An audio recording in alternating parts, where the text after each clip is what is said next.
Ladies and gentlemen, we are back with another edition of Dark Power, your favorite show that covers everything that happens on Tuesdays. Well, almost everything. Now I gotta modify that statement a little bit. As you guys know from last week, I will no longer be covering Impact Wrestling. We are leaving that in the capable hands of Chris G. After all, if he's able to roll blunts with that level of precision and care, we know that he will be able to always talk about Impact with that level of care, as he did previously when Blunt Impact was on the air. The revival of Blunt Impact is something we are all looking forward to, just as I was looking forward to the 1-year anniversary of Dark Powerrr, which was last week, as you know, and I appreciate, once again, Ness and Sid for jumping on with me and covering everything that week and kind of just celebrating the year that was, the year that threw everybody for a loop when it came to professional wrestling.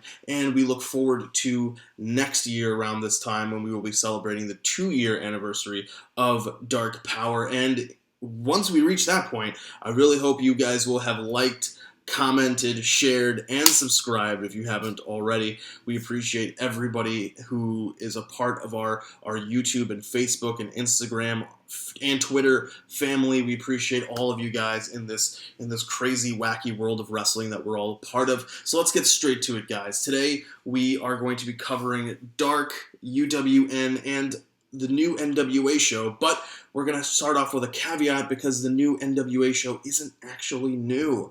It's NWA Shockwave. Yes, the presentation is new, but all the matches are old. All the matches are through 3 NWA matches that took place on the first episode of UWN's Primetime Live way back when. So it's Eli Drake versus Jordan Cruz, it is Camille versus Heather Monroe, and it is Nick Aldis defending the NWA World Heavyweight Championship against the Miracle Mike Bennett. Now, these were all pretty good matches. If you want, you can go back and check out the Dark Powerrr episode where I covered that material. And you know, what can be said that what can be said that already hasn't been said about that main event of Aldis versus Bennett? It was a really great match. I loved it, and I thought that they had a really good match. I had a list of the big matches or the important matches, or the matches I liked, I'll put it that way, from the different shows that I covered. And we only went over the dark matches, the AEW Dark matches last week, but that match with Bennett and Aldis was on my list for the Primetime Live episodes. And I don't know if I still have them. Oh, I do. I do still have my list in my Evernote app, but the NWA matches that I liked from Power was when the Rock and Roll Express beat the Wild Cards December 3rd, Thunder Rosa defeating Allison Kay on the 4th for the NWA Women's Championship, the February 4th. Or I think that was when that was when she retained the title. The pay-per-view match was another one that I considered great. The Rosa defeating Allison Kay at Hard Times. Ricky Starks and Matt Cross. It was one of the television championship tournament matches that was February 11th of this year. And then Nick Aldis defeating James Storm 2-1 at the Into the Fire pay-per-view. So we will hopefully have new NWA matches.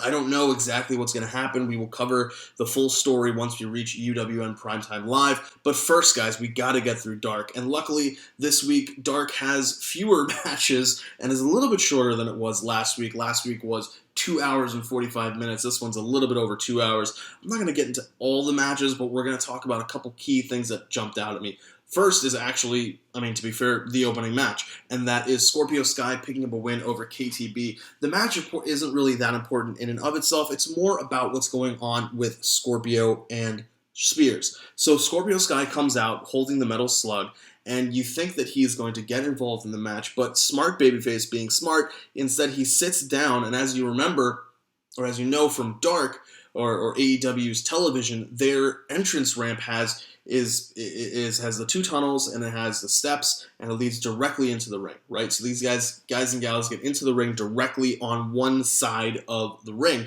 And so Scorpio is just sitting on there, and so he's basically just straight out looking at Spears, and they're like almost at eye level. Scorpio has a dedication to him, like a focus that is really good. He has that eye of the tiger, no pun intended, considering SoCal and Apollo Creed and his connection with just generally Apollo Creed, like he's come out with the trunks and everything. He has that eye of the tiger in his eyes when it comes to Shawn Spears. Spears makes KTB tap out and does so in such a way that the submission involves him being able to look Sky dead in the eyes. And I like how they are building this feud out. I like how it's been teased. They were supposed to have a match on Dynamite. COVID got involved. Goddamn COVID. But we are going to get that match sooner rather than later. I know it's not happening at Winter is Coming, but I'm pretty sure it will be happening before the year is out. I think maybe the New Year's or the New Year's Eve, kind of that kind of right around that point in time. I think they'll build towards it. I mean, it could even be the Christmas week episode or that thereof. I think that this is a big match for Spears, for Scorpio, as Scorpio starts to go more and more on his singles run, and as we cement Shawn Spears as that mid-card kind of heel guy that people got to get past in order to do bigger and better things. It's not a diss against Spears in any way. He knows his role. He plays his role very well, and that's what he wants to be doing. And if he wants to be doing it, more power to him. After this, there is a match with Starks and Damian Fenrir. Starks hitting that Rochambeau, looking great as always. Brandon Cutler picking up his 6th win. That is incredible. From having 0 wins for so long now, he's on a 6-match win streak, but not to be outdone directly after this. Peter Avalon is going to pick up his 2nd win. Another thing that stood out was the return of Shanna, and crazy enough, as it happens, I am going down match by match, despite the fact that I said I was not going to go down match by match, but don't worry, things are going to be picking up. As it is when Shanna returns. Shanna has been off for months due to COVID restrictions with traveling. She's originally from Europe, so her ability to travel is restricted sometimes just in general due to flying times. But then when you throw in a global pandemic, which is redundant, pan meaning world, pandemic, when you throw in something of that nature, it's going to restrict travel. We saw how Pac was sidelined for months. But Shanna is now able to make her return. She defeats Tesha Price, and this is a great shot in the arm for the AEW women's division. This is something that they needed. They need women who are going to be able to carry the load while Statlander comes back, while they continue to develop talents such as Anna Jay, while they continue to build up the ranks. And Shanna at least she may not have the name brand recognition, but she does have the in-ring acumen and the talent. So I think that this is a great shot in the arm for the division overall.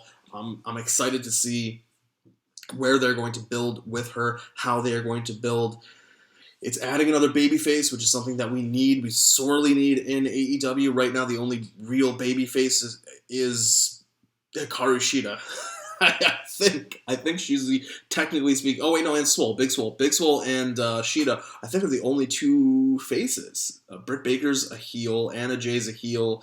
I personally classify Tay Conti as a tweener simply because of her association with Anna Jay. I think that there is a back and forth about who has, more control in the relationship, whether it is Anna's influence on Tay or Tay's influence on Anna, and it seems to be more in the line of Anna having the power. So I kind of put Tay Conti more in the tweener role, particularly after her exchange with Britt Baker last week. So good that we have a strong face coming back for the women's division.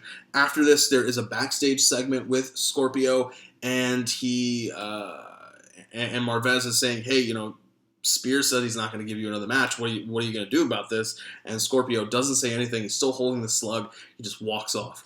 Great at conveying the message and keeping that momentum of the character of Scorpio Sky, just having that focus, having that eye of the tiger.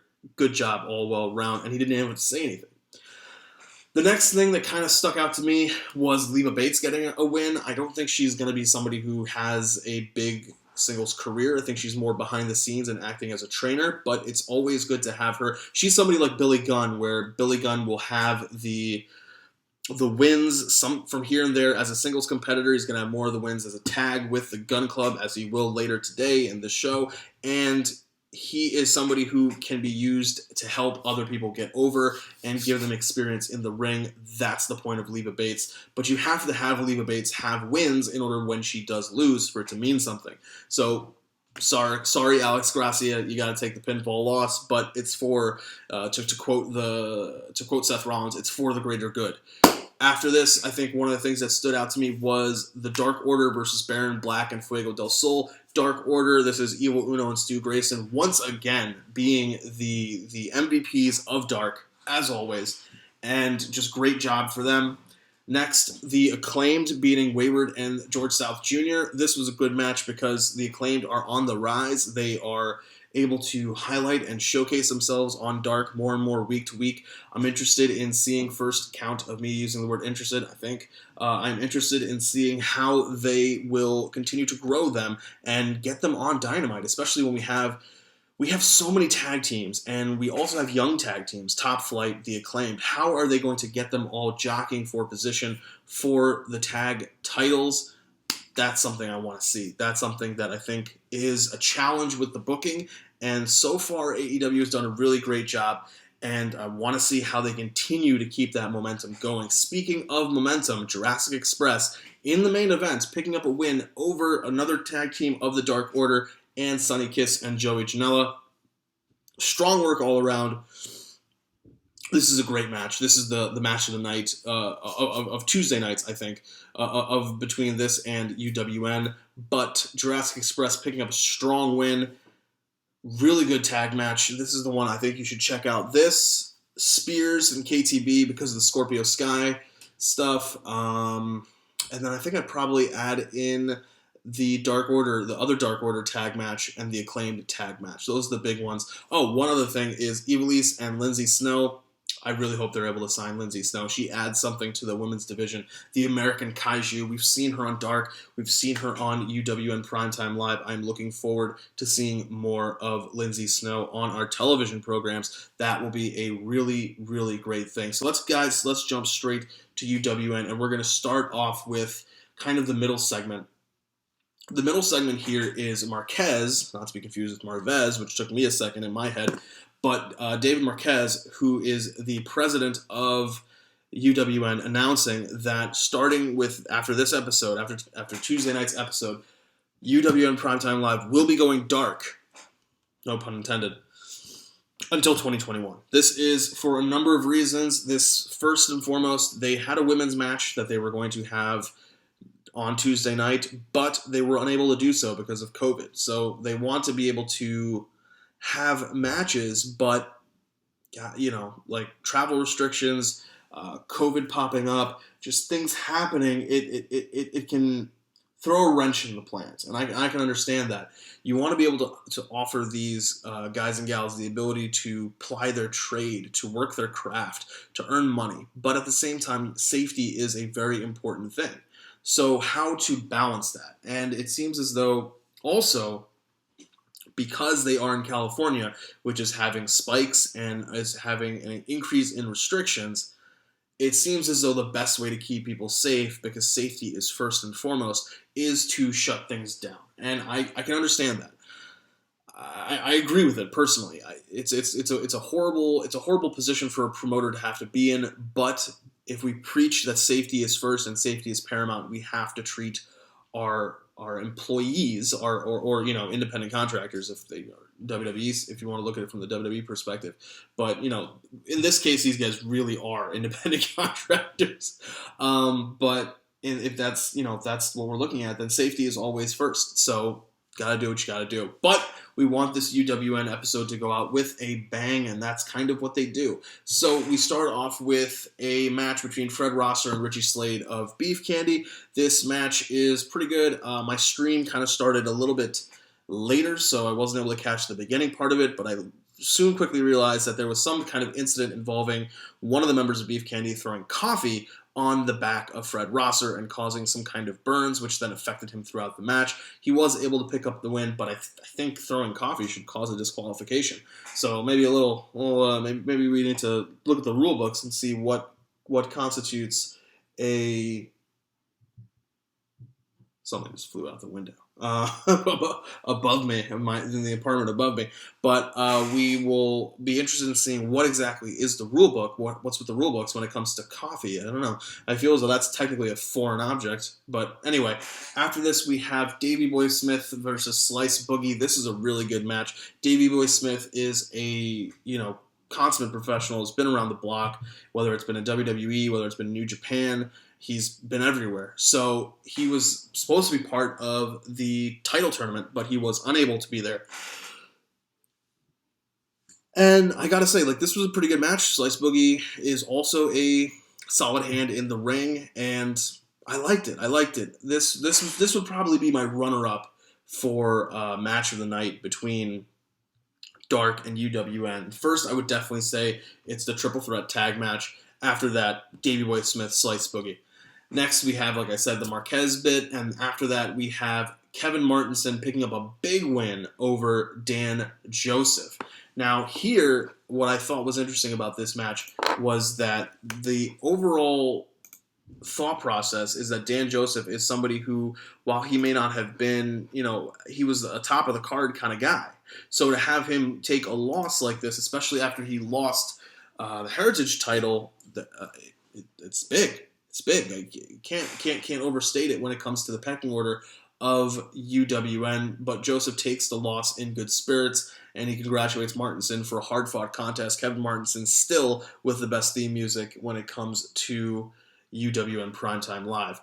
After this, Jordan Clearwater takes on Jordan Cruz in a Heritage Heavyweight title match. Now, as you will remember, I've spoken about how titles have changed on UWN sometimes when we haven't seen it. For example, Dan Joseph, when he lost the title, we didn't see that on UWN Primetime Live. We would have seen that on Championship Wrestling from Hollywood. Technically speaking, the titles are Championship Wrestling from Hollywood titles, but they're all under the umbrella of the UWN. So I was like, why aren't we getting some kind of information on the actual loss of the title before the announcers just talked about it? But this time, maybe they're watching Dark Powerrr. Maybe the news of the anniversary show got to them, and they were paying attention, and they were able to. That's what they were doing. They were putting an extension cord out the window so they could plug something in the gangway. Craziness. But maybe they were paying attention to. So that's that noise if you hear it. But they were paying attention to the Dark Powerrr anniversary show, because here, when they show Jordan Clearwater and Jordan Cruz, they do a picture-in-picture thing, and they give us the details of Jordan Clearwater's win. The story here is that Clearwater, there was some kind of cheating involved, but Clearwater didn't see it, and he didn't know that it was happening. But once he found out, he immediately wanted to put the title on the line, because he's an honorable person, he's a babyface, he wants to be a fighting champion. And so now we have this match with Jordan Cruz.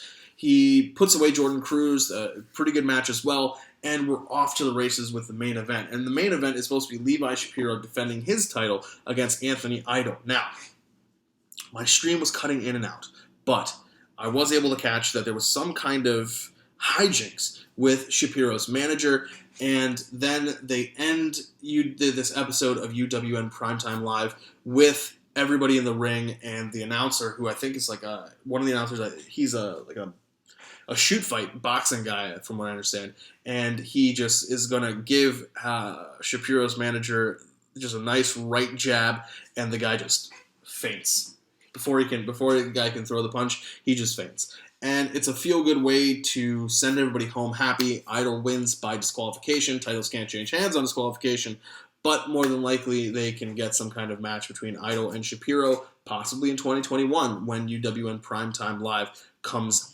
back. So guys, riding with us when it comes to Dark Powerrr. Going forward, we will be covering everything that happens on Dark, and I'll try to bring up some interesting statistics. They call me the StatKing for a reason, and you can usually find me on our Facebook page just discussing interesting things when it comes to the world of wrestling, particularly when it involves statistics. That is my forte. So what I will be doing is I will be giving you guys some information. I'm going to be doing some deep dives on UWN and their titles, and getting some history behind some of these titles, seeing famous people who held these titles, what is the stats behind it, especially because we've seen some of their people show up in other promotions, like Peter Avalon. Also, I'll be trying to bring up some information about Dark. Win-loss records is very important in AEW, so we'll kind of break down who has been winning but mainly on Dark. I mean, somebody like Shawn Spears gets a lot of wins, but a lot of his wins are on Dark, not Dynamite.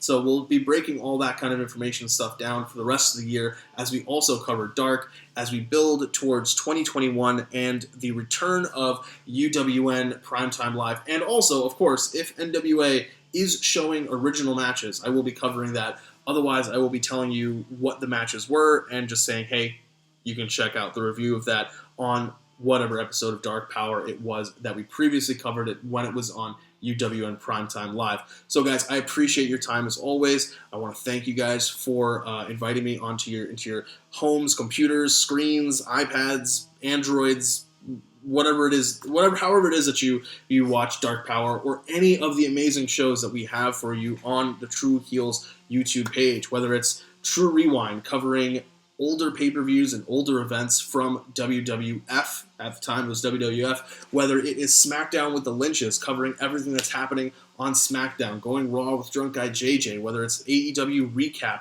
the Wednesday Night Warriors, whether it's Review of Honor with myself and Ness, which I will always appreciate if you'll take the time to check out, and now the returning Blunt Impact with Chris G. We have a wide schedule, we have a wide array of shows. We're here for you guys. We love to hear your comments. And you can find us on obviously on YouTube, that's where you're watching us, but on Facebook. True Heels is the page. We have our Twitter handle where we interact with everybody on a constant basis, and you can always check out our Sid on the Wrestle Daily show. So, guys, until next time, stay safe, wear a mask. Something we got to do right now until the vaccines are proven to be 100% effective, 95% effective, and are able to be distributed at a wide level. Stay safe, take care of yourselves, take care of each other, and until next time, I'll catch you.